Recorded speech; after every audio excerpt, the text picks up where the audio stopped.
And welcome back to a solo episode of Formula One Philosophy, also known as Nick's News. Nick's News number God knows how many. Formerly F1 Therapy, this might be similar to an F1 Therapy session, but I promise you it's not my intent. I have a few things I want to talk about today, mostly because I keep forgetting to talk about them with Sean. I keep forgetting to bring him up. My mind is in a million places right now ever since my daughter was born, and I'm not complaining. She's an angel. She's a sweetheart, and I can't imagine my life without her. But when it comes to doing a Formula One philosophy, there's a lot of things I'm forgetting to bring up. And I'm going to get to all those things right now. As usual, remember to like and subscribe to our videos on YouTube at F1 Philosophy. F1_philosophy at Instagram for Sean's dank memes, and F1philosophypod@gmail.com to get any questions answered by us. Joseph Naran, I see you. I'm going to talk about some of your comments today when I get to them eventually. Thanks for listening to every video, and thanks for commenting on everybody. We really appreciate the dialogue, the back and forth, and the fact that you care. Believe me, it goes a long way. It makes me want to keep doing this, even though I'm swamped these days. It's just a busy time in my life. I'm trying to keep this going because I love Formula One. I love talking about Formula One. I like getting rebuttals from Sean, who, if you're listening, please forgive me for everything I say. But please listen, Sean, because I'm getting some important points across. So today, I wanted to talk about a few things. First off, Franco Colapinto signed for 2026. We knew this was coming. Sean and I called it months ago. We said he's going nowhere. I had this whole episode lined up in my head just talking about him months ago. I think it was actually like in September. I had this whole idea, and I was going to do an episode just on him being signed before he was signed. Like, I was going to call it. I wanted to be prophetic. But I just got, once again, distracted. Work, the baby came earlier than expected. And so I didn't really get a chance to talk about it, but it was obvious. Sort of mentioned it in passing when Sean and I talked about it. Sean doesn't really like to talk about it because he knows I'm going to go off on it and just elaborate on this like incredible nonsensical conspiracy. And he's right. But I figured since it happened, I'll just comment on it and use it as part of a broader episode. But Franco Colapinto being signed for Alpine for 2026 is the biggest joke of the year.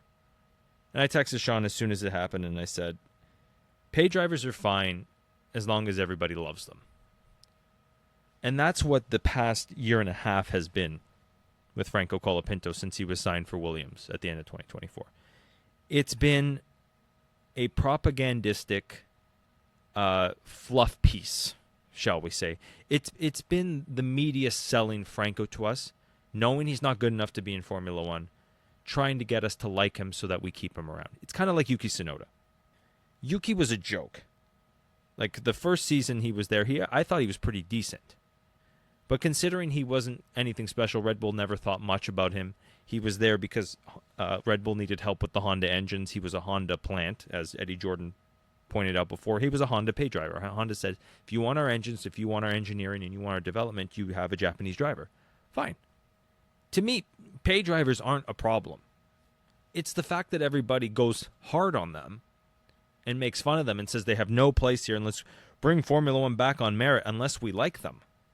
Right? And I'll get back to Franco Colapinto in a sec. I just want some background.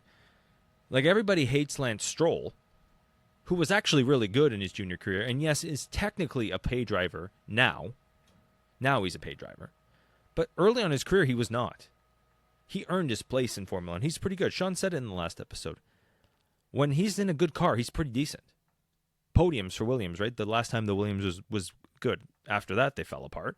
2018 season, nobody thinks much about Stroll, and then Lawrence Stroll buys Racing Point and shoehorns Lance in. But Lance was still pretty good at the 2019-2020 seasons for Racing Point. Pole, several podiums. More than Nico Hulkenberg, who was supposedly, just devoid of a good car at that time, who also was in the Racing Point family and did some races and came 7th and 8th. Yuki Tsunoda, though, was put in there in 2021 so that Red Bull could finally get over the hump on the title with the Honda engine, the Honda Nui connection. I know it's not all that, but like that was some of it. Nui finally figured out how to get the most of that. And Yuki was okay. Remember, he got 4th in Brazil in 2021 and got a bunch of point-scoring finishes in an AlphaTauri where Pierre Gasly got a bunch of podiums and a lot more points. And so comparatively, Yuki looked pretty bad. And then come 2022, he just became a pet project of Franz Tost who didn't want to give up on him. But towards the end of 22, Yuki only had 12 points, same as Mick Schumacher, who got dropped and was part of the same F2 class as him. Yet somehow, one who was allegedly a pay driver, only there for sponsorship reasons and because of his father's last name, got dropped, while the other one, who was actually a pay driver, stayed in the grid. Anyways, I don't know how people circled that square, but they did. And Yuki then after, in the 2023 season, when Horner used the media, in my opinion, to get rid of Nick DeVries, who was Marco's pet project, started fluffing Yuki Tsunoda. The media, at the behest of Horner, started fluffing Yuki Tsunoda, who had only had 2 points, one of which was that nonsensical Australia 2023, where no one's finishing position should have counted for anything because it was all awarded after reclassification. Looking at you, Nico Hulkenberg, looking at you, Zhou Guanyu. That because of that, Yuki only had 2 points. And he was treated as the team leader, given nothing but great comments in the media. Then they got rid of Nick DeVries and something happened. Apparently Red Bull was ready to drop Yuki until Honda stepped in. But all those puff pieces had made a cult following of Yuki, hadn't they? Who was clearly not a good driver. Clearly not doing well. And we're seeing now with his quote-unquote shot at Red Bull, at the senior team, wasn't really much of anything, was he? And he'll be gone by the end of this season. I've tried to defend him. I've tried to be nice about him. I've tried to be neutral. I want to see him do more. I've cheered for him at time to time on this podcast. But for the most part, if we're just looking through history, looking back, I was right about him originally. He was nothing but a plant. He had a good last 6 races of 2023. He had a good start to 2024, which made Ricciardo look foolish, but really wasn't Yuki. It was more the decline of Daniel, his broken hand that he sustained in 2023. All this kept Yuki in Formula One way too long. And now that Red Bull doesn't need Honda anymore, you're seeing the results. Yuki wasn't much. Yuki's just a pay driver. But because a cult following had been built around him because of those puff pieces, we're stuck with him. We're stuck watching Red Bull fight for 3rd in the Constructors when they should have ran away with 2nd, considering that Max Verstappen by himself is fighting for the driver's title. Imagine Yuki had 150 points that Sergio Perez had last year. Red Bull would have already locked up 2nd. I think, Yuki has 30 points, if that? 1/5? Probably less. I don't know the exact amount, but I'm pretty sure it might even be less than 30. I'm not going to look it up because I don't care. But when you puff piece a shitty pay driver because you have the cover of Lance Stroll and his billionaire father, which is really the problem with our Marxist nonsense media talking shit just because someone has $1 billion. Doesn't matter if he earned it. Doesn't matter if he provided a service. Doesn't matter if he grew the pie that we all eat from. He's a billionaire. That's the real problem, isn't it? Not that his son is a bad driver, which he is, and I don't want him in Formula One anymore. Since 2023, he's been crap. He's been garbage. I don't want him anywhere near Formula One. His broken hand has made him worse. Get him out. So I'm a little in the middle of this thing. But when they talk about Lance, it's always just like, oh, he's the son of a nepotistic billionaire. Like, he was really good in his junior program. He earned his way into Formula One. Yeah, he sucks now. But if the problem is not that his father is paying for his seat, but that his father is a billionaire and paying for a seat, you can all go fuck yourselves. Because he's way better than Yuki Tsunoda, and he's way better than Franco Colapinto, who just got shoved in our face again for another year. Remember, Franco's special, according to James Vowles. That is now fucking nonsense. Franco is there for money purposes. The Argentinians came to Flavio Briatore, his Argentinian backers, with a dump truck full of money if you do the Krusty the Clown meme.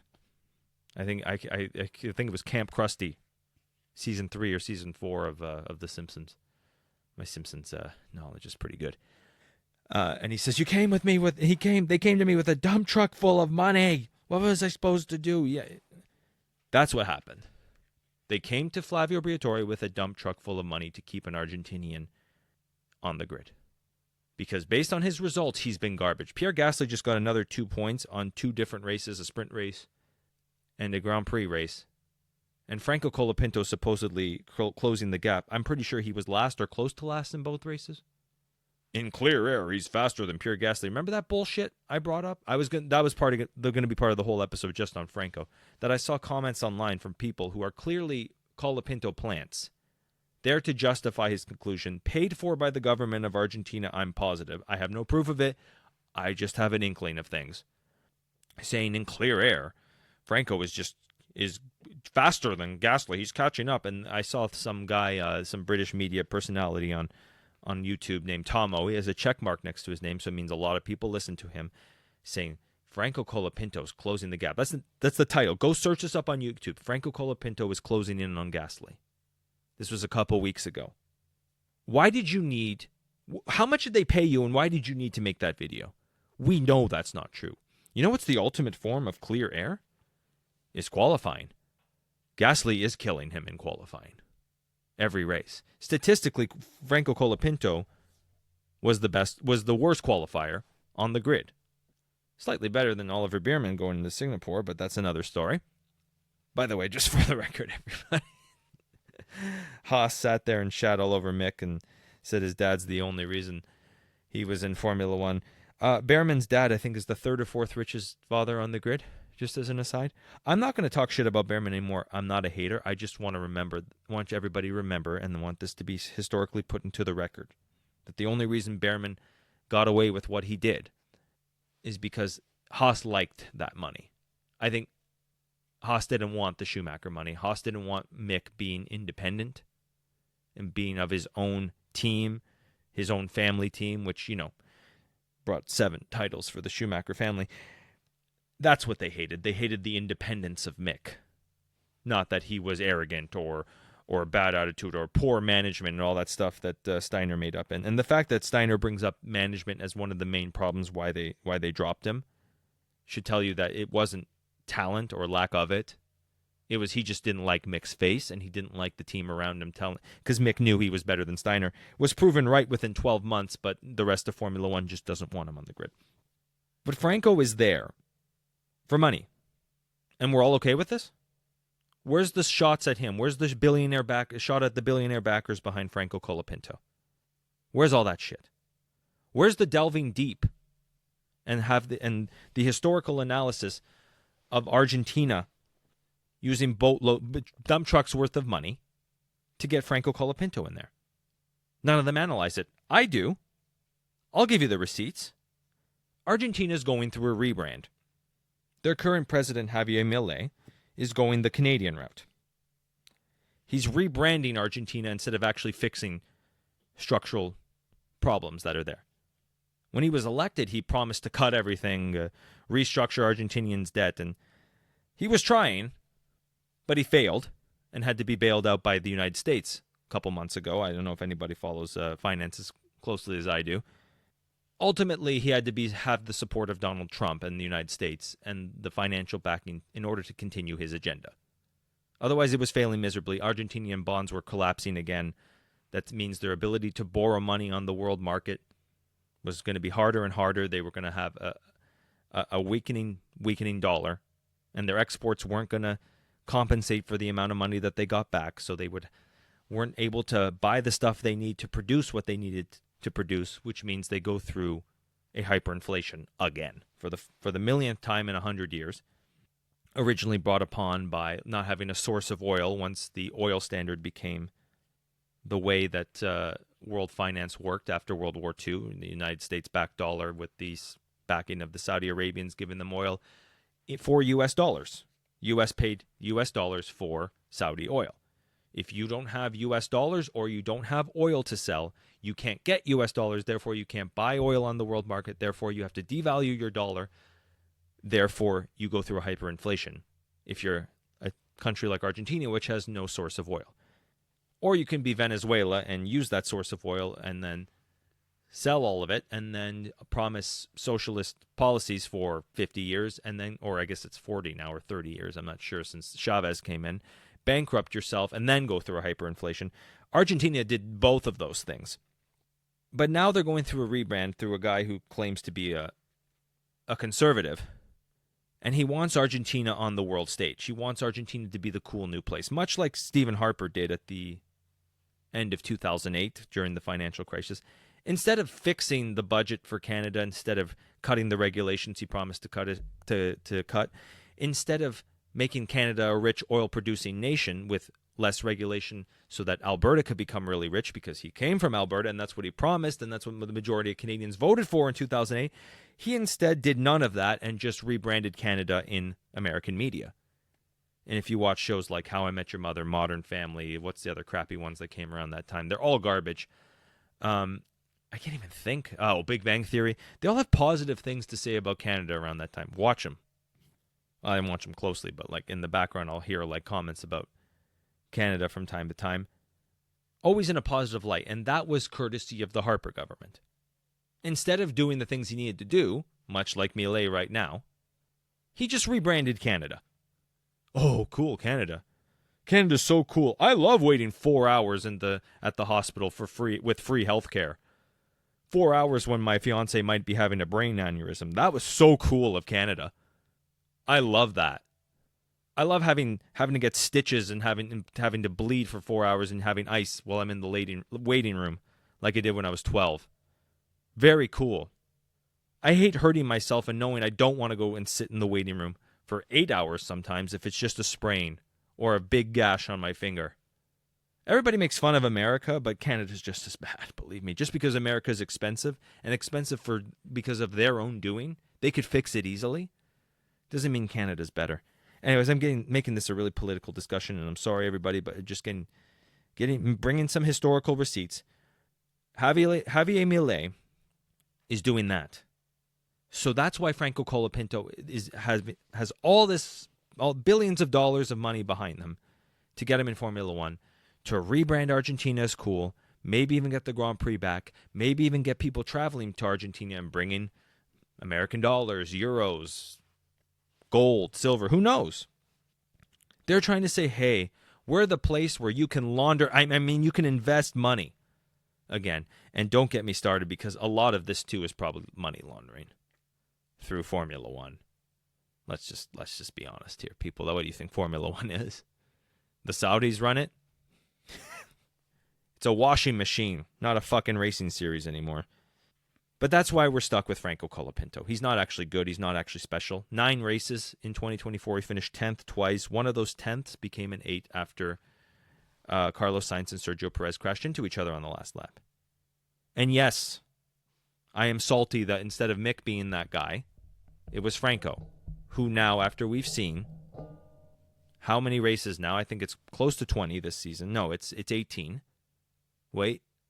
No, 6 for Doohan, and this is race 21. 15 for Franco Colapinto at the Alpine. He's been nothing but garbage. So we're stuck with him because the world wants to launder money maybe through Argentina. Argentina wants in on the game, and they're backing a lot of money to rebrand their country's name. We're stuck with Franco. He's not good. That should have been Mick's seat. But remember, Franco special, not Mick. Mick in both of those seats would have done better. Alpine says so. Alpine says based on the testing that they had between Mick and Doohan, Mick won. Doohan has looked better than Colapinto this season.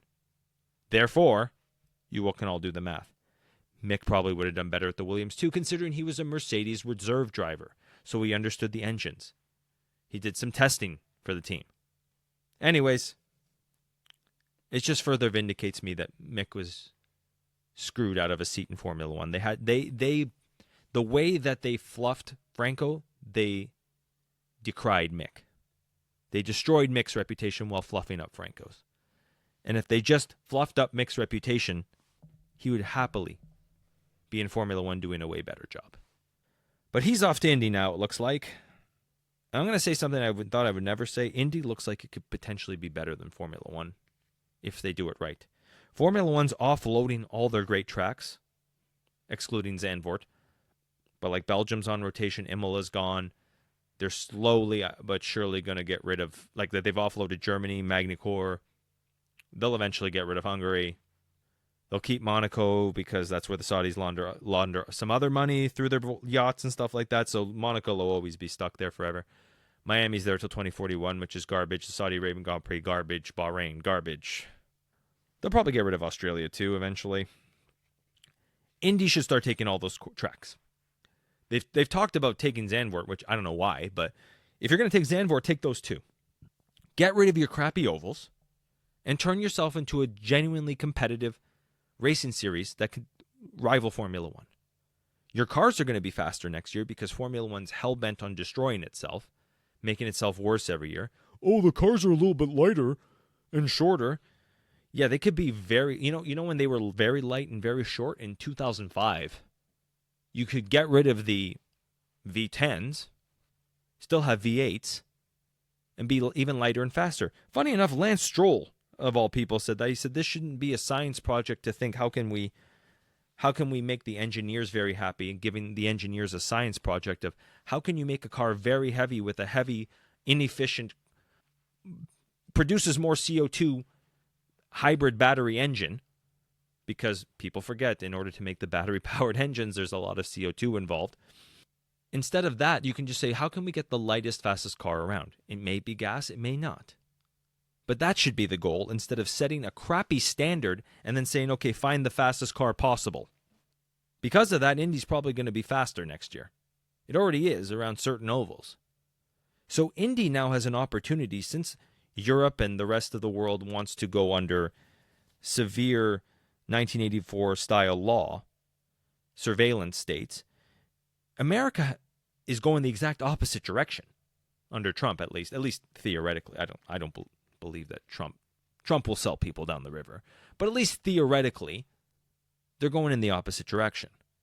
So Indy has the opportunity now that Europe has decided to destroy itself to take all the good things about Europe, things that we used to love, growing up and enjoyed about Formula One, and instead of making Indy a spec series, they could turn it into a Formula series with a bunch of European tracks. Or they can keep the spec series and aim for the lightest, fastest cars possible around those European tracks.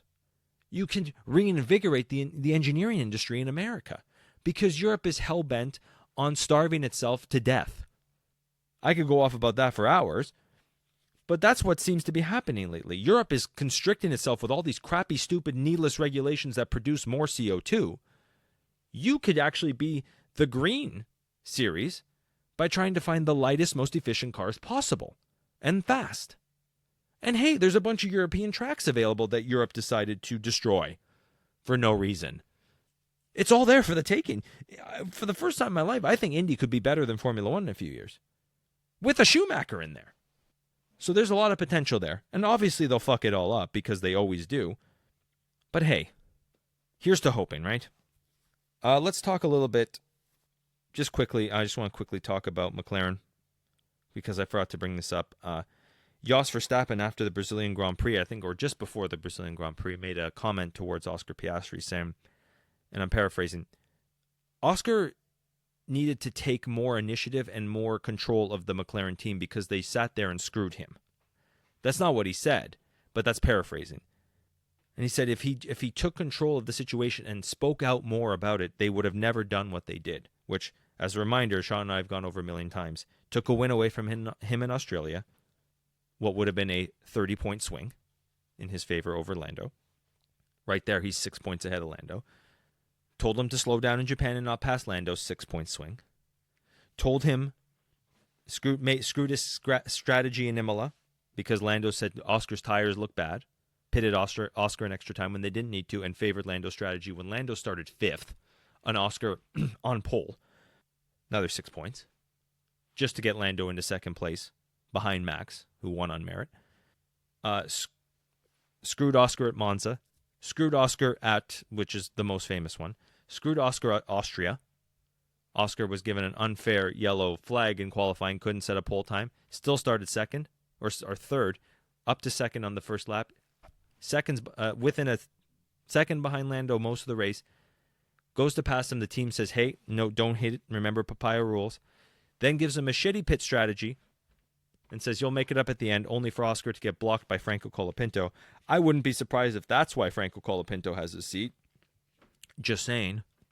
The Formula One gods paid him back on that one. Another 14-point swing for Oscar is what I'm getting at. If Oscar was just allowed to have the strategy he wanted, probably would have passed Lando at some point in time because he was faster that whole race. 14-point swing at Silverstone, have been over that a million times. Oscar absolutely deserved to win that. Or Max deserved to win because Red Bull was just hell-bent on not giving Max a low downforce car for a rainy race. Anyway, Hungary, same thing. I used to think that was a good on Lando moment. Nope. Based on what we saw. Brazil, not anymore. That was favoring Lando. I now see that. And I was wrong. That's another 14-point swing. Add that all up, ladies and gentlemen. You could also make a case that they should have told Lando to pull over at Singapore. He at the bare minimum should have got a penalty in that race. It's 120 points that Oscar's ahead after Zandvoort with Lando's DNF. Not blaming Lando. McLaren refused to blame Lando for driving the car the way he did. Gave him no responsibility. You saw the look in their eyes after that race. They felt sorry for Lando.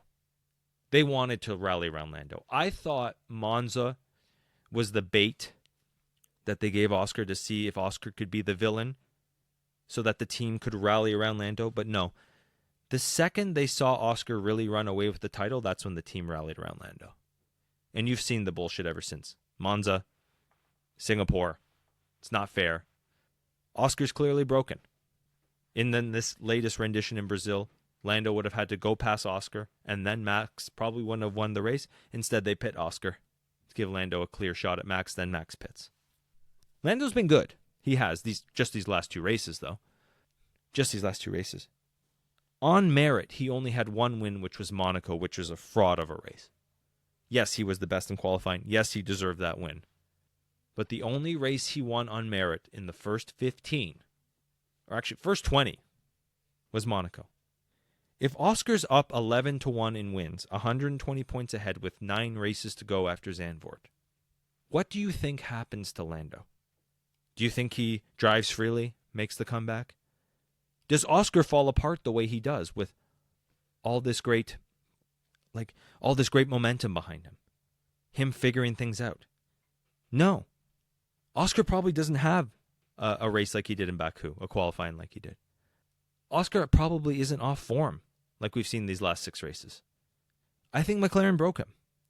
So for Oscar to bite back at Jos, who's absolutely right, and say, I like the dynamic at McLaren, this is now your fault. This is now on you. If you like this, Oscar, I can't blame McLaren. I can't. And I forgot to bring this up with Sean because I'd love to hear his comments on this. And I hope he listens and I hope we talk about this again because I might forget. Dad brain, it's not great. But if you want this, Oscar, if you like this dynamic, you're never going to win at McLaren because they don't want you to win. They want Lando to win. They like him. They've made it clear this year. Instead of this being your coming out party, instead of you running away and having way more of a better future, it looks like you're broken now. It looks like you may never come back from this. I hope you do, but I don't know. It looks like they Mark Webbered you. And you're okay with it? All Jos is saying is speak out. You speak out on the radio. You make comments on the radio. You don't like this. But every time you get a chance in the media, you just sort of cower back and be like, yeah, it's what it is. We've discussed it as a team. No, you haven't, because Lando gets away with everything.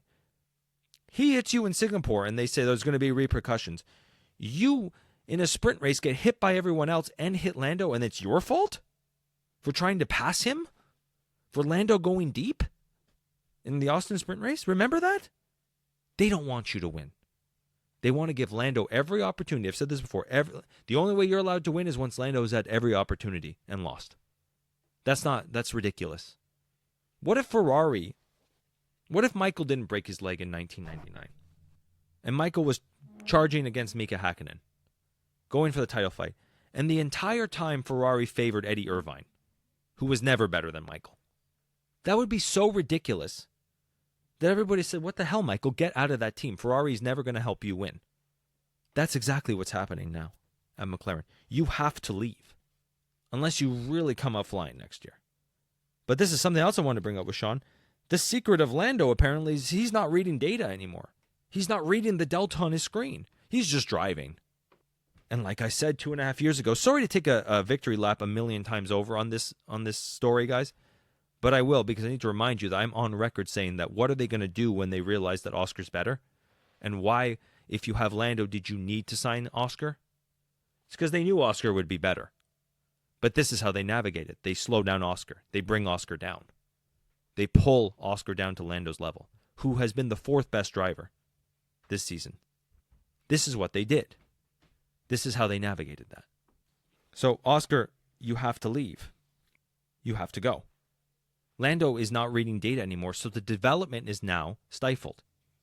If he's not reading data during the race, remember that famous scene, Monza 2024, Max is screaming at the engineer saying, this is important, these laps are very important to figure out where the car's development goes. And within 3 races, he won. Even though he finished 6th, even though he was way off the pace. He won at Brazil. And then he won again at Qatar. Reading data is very important. If Lando's not reading data, he's not your lead driver. If they've been developing around Oscar this entire time, which is what Stella said at the beginning of the season, now he goes back on that because he wants to pretend like he's not in the middle of a fight. It's like, I can't choose between my 2 boys. Well, you did prior to the season. You said, when I designed the car, I think of Oscar. So if they're not developing anymore, what the hell does that mean for 2026? What does that mean beyond? If Lando doesn't know what to do to build this car for going forward, what the hell does that mean for McLaren? Did you sacrifice your future to make Lando happy? I said at the beginning of the season, I think Stella knows Oscar's the future, but to make to make Zach Brown happy, who clearly wants Lando to win, he's saying, okay, let me show you that Lando can't win. But instead that turned into, let me destroy Oscar, who should have ran away with this title by now. You've clearly mentally messed him up. He wasn't this bad at these courses before. Everybody says, oh, these were his tough courses last year. He was not this bad. He was within a delta of Lando. He was very close. Lando struggled at some of those courses too. Remember, like Ferrari won a few of those races. Mercedes won a few of those races. And they were already favoring Lando at that point openly. So don't give me this crap that Oscar was bad last year. No, there was a different season. Oscar would have been a lot better by now. He would have improved by now. But instead, he's clearly mentally off the pace, because he's not just dealing with Max and Lando and trying to improve every race. He's dealing with his team and the FIA, but more importantly, his team. He's X+4. He has to be every race. That's not easy. Just listen to Jos Verstappen, Oscar. Another mess at Ferrari news. Once again, Ferrari comes out and says, I don't think you realize how, I think it was one of their former engineers says, I don't think you realize Lewis may not be having a bad season. Maybe Charles is just that good. No. Once again, defending the golden boy. John Elkann was on the right path. He was finally saying we can't build this team around Charles Leclerc, which he was trying to say, if he's finally taking shots at Leclerc. Leclerc's not having a good season, and this is just going to be a quick thing. Leclerc's not having a good season because you expected him to win again. You expected to be in the fight for the constructors. You expected to be in the fight for the drivers. If he's finishing 2nd and 3rd again, they've fallen behind. If your expectation was high, no, he's not having a good season. If your expectation was low, if you expected to finish 5th, yeah, he's having a great season. Don't change the goalpost just because things have changed. Let's remember, you all thought, everybody thought, including the media, including Ferrari was going to fight for the title this season. Instead, they've made a mess of everything, and they're in 4th right now. They'll probably get 3rd over Red Bull because Red Bull's so inept. Their second driver is just completely useless. Maybe, but maybe not. If Ferrari finishes 4th, they need to fire Charles Leclerc. Sean and I said it. We said it right away. As soon as you sign Hamilton, there was no place for Leclerc. There wasn't really a place for Sainz either. But I would have rather Sainz with Hamilton because Sainz knows he's a number 2. And even if Sainz is better than Lewis this season, this is still adjustment for Lewis. He's not broken. He can come out stronger. Charles is going to fight Lewis again next season, and it's not going to be good. It's not going to be good for either psyche because Leclerc can't win. Lewis can, but Lewis is degrading because he's 40. So why did you sign him at 40, Ferrari?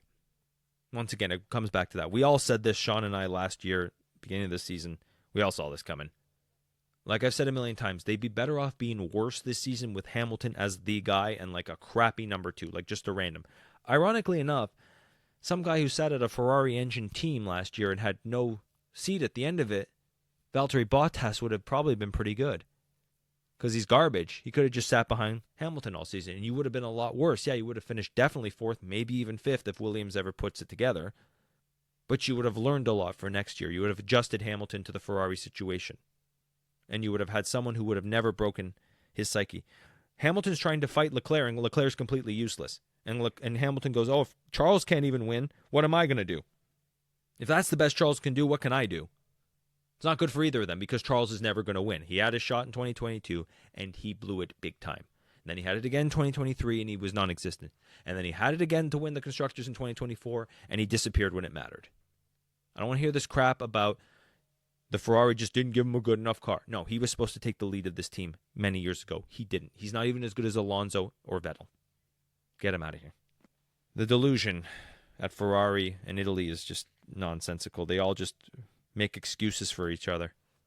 Italian national team probably not going to qualify for the 2026 World Cup again.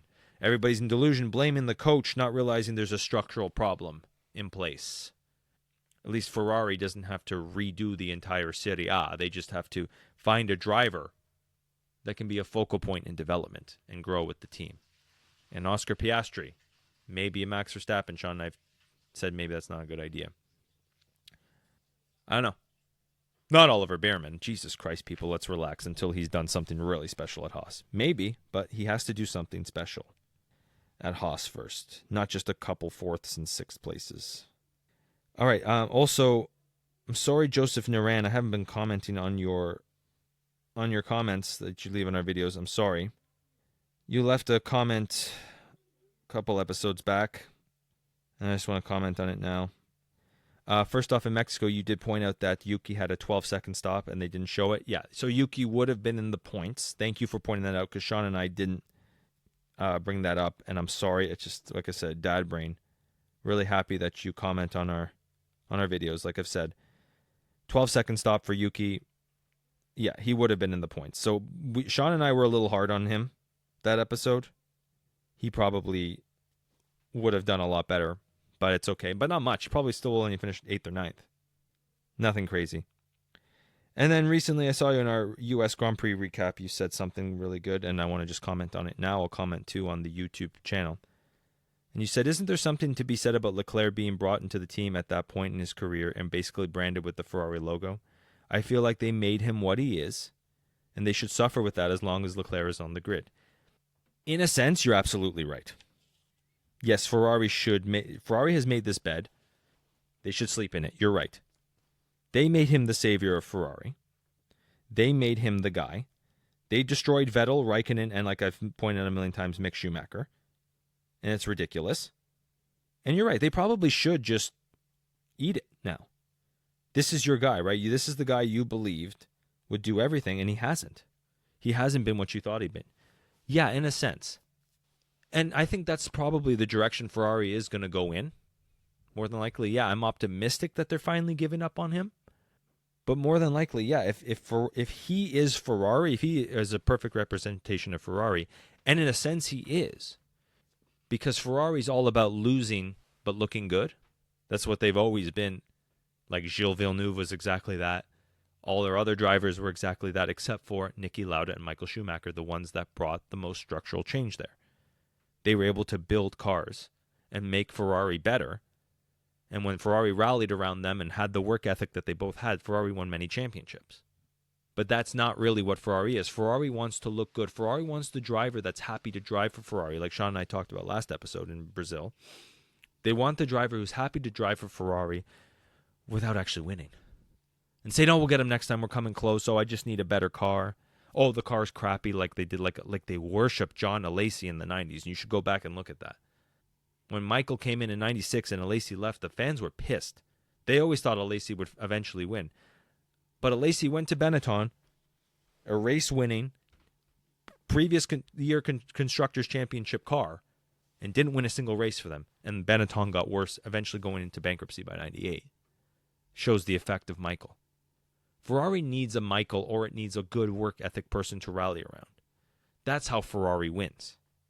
I've talked about it a million times. But you're right. Maybe they should just stick with Charles Leclerc, because that's what they really like. They want to lose and look good. They want someone who can be the Ferrari brand, the Ferrari logo, like you said, but never win. I think you're onto something there. Maybe they should just eat it, and maybe I should just get over what Ferrari has become, a team that will never win. But a small part of me, even though I've given up on them, still wants to see them compete, still wants to see them try and win, still wants to have other teams have a similar work ethic rallying around someone. Like, don't you want to see like a Max at Ferrari?